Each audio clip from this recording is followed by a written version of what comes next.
नमस्कार दोस्तों, स्वागत है आप सभी का औसम ज्ञान में।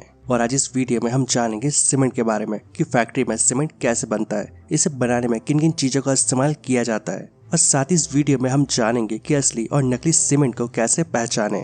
तो इस वीडियो को एंड तक बिना स्किप किए पूरा जरूर देखें, जिससे कि आपको सब कुछ अच्छे से समझ आ सके। दोस्तों, वैसे तो आप जानते होंगे कि सीमेंट का इस्तेमाल कंस्ट्रक्शन लाइन में किया जाता है, जैसे कि इसका इस्तेमाल घर बनाने में किया जाता है। सीमेंट अगर असली हो तो इससे बनी बिल्डिंग और घरों का काफी सालों तक कुछ भी नहीं बिगड़ता है और वो मजबूती के साथ खड़े रहते हैं। लेकिन वहीं अगर ये सीमेंट नकली हो तो इस वजह से हमें काफी ज्यादा नुकसान उठाना पड़ सकता है, और इसीलिए ये बेहद जरूरी है कि आप नकली और असली सीमेंट को पहचान सकें। चलिए पहले जान लेते हैं कि फैक्ट्री में सीमेंट को कैसे बनाया जाता है। दोस्तों, सीमेंट को बनाने में मुख्यतः 4 चीजों को इस्तेमाल में लाया जाता है, जिसमें पहला है लाइमस्टोन यानी कि चूना पत्थर। ये जो चूना पत्थर होता है इसमें कैल्शियम कार्बोनेट की मात्रा काफी ज्यादा होती है। दूसरा है लेटराइट। ये लेटराइट दिखने में लाल मिट्टी होती है, और इस मिट्टी की एक खास बात यह है कि इसे पकाया जा सकता है। इसके बाद अगला है सैलस्टोन। ये सैलस्टोन एक काला पत्थर होता है। दोस्तों, ये आसानी से कहीं पर भी मिल जाता है। और इसमें आखिरी है रेड मड यानी कि लाल मिट्टी। और आपकी जानकारी के लिए बता दूं कि इन सभी चीजों को पहाड़ों को तोड़कर, खोदकर या जमीन के नीचे से निकाला जाता है। इन सभी चीजों को हासिल करने के लिए बड़े बड़े पहाड़ों की माइनिंग की जाती है। पहाड़ों से इन सभी चीजों को हासिल करने के लिए बम का इस्तेमाल कर ब्लास्ट किया जाता है, और इस बम ब्लास्ट से एक ही झटके में काफी बड़ा पहाड़ टूट जाता है, जिससे पहाड़ों के टुकड़े टुकड़े हो जाते हैं। पहाड़ को ब्लास्ट करते ही सीमेंट का रॉ मटेरियल लाइमस्टोन यानी कि चूना पत्थर छोटे छोटे टुकड़ों में इकट्ठा हो जाता है, और फिर इन पत्थरों को बड़े बड़े ट्रक में लोड करके फैक्ट्री में ले जाया जाता है। इसके बाद इन चारों चीजों को एक एक करके क्रशिंग मशीन की तरफ ले जाया जाता है। ये क्रशिंग मशीन इन सभी चीजों को अच्छे से क्रश यानी कि बारीक करने का काम करती है। ये सबसे पहले लाइमस्टोन, उसके बाद लैटराइट, फिर सैलस्टोन और उसके बाद रेड मड को अच्छे से बारीक कर देती है।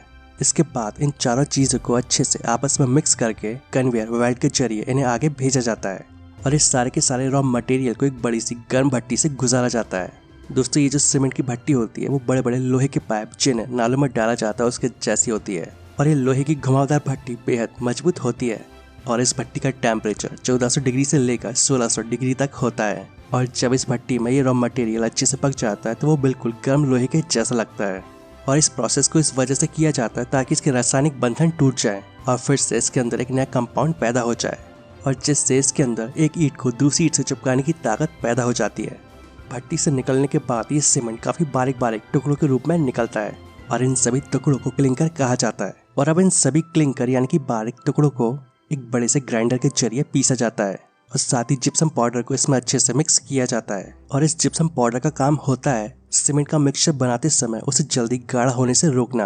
और बता दो कि अगर किसी सीमेंट में जिप्सम पाउडर की मात्रा कम होती है या फिर उसमें जिप्सम पाउडर नहीं मिलाया जाता है तो उस सीमेंट का मिक्सचर जल्दी गाढ़ा होकर खराब हो जाता है। दोस्तों, अब ये सीमेंट बनकर तैयार हो चुका है, और अब की जाती है इसकी पैकिंग। और इसके लिए सीमेंट के पैकेट को सबसे पहले मशीन में फिट किया जाता है, और ये जो मशीन होती है वो ऑटोमेटिकली सीमेंट के पैकेट में सीमेंट भर देती है।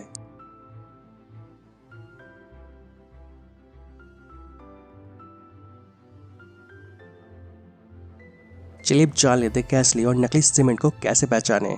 दोस्तों, जब भी आप सीमेंट को किसी भी मौसम में अपने हाथ से पकड़ेंगे तो वो ठंडा होना चाहिए। अगर सीमेंट में आपको थोड़ी सी भी गर्माहट महसूस होती है तो समझ लीजिए कि वो सीमेंट नकली है। दूसरी चीज ये है कि आपको इसके कलर पर ध्यान देना चाहिए। सीमेंट का कलर एक जैसा होना चाहिए। और एक बेहद ज़रूरी चीज़ है इसकी मैन्युफैक्चरिंग डेट, यानी कि इसकी मैन्युफैक्चरिंग डेट से 3 महीने पहले तक की सीमेंट का इस्तेमाल करना चाहिए। और इसका कारण ये है कि इसकी स्ट्रेंथ काफ़ी अच्छी होती है, मतलब उसकी पकड़ काफ़ी दमदार होती है। और अगर आप मैन्युफैक्चरिंग डेट से 4 से 6 महीने पहले तक की सीमेंट का इस्तेमाल करते हैं तो आपको काफ़ी नुकसान भी उठाना पड़ सकता है। तो दोस्तों, अब आपको अच्छे से समझ आ गया होगा कि फैक्ट्री में सीमेंट कैसे बनती है और आप नकली और असली सीमेंट को कैसे पहचान सकते हैं।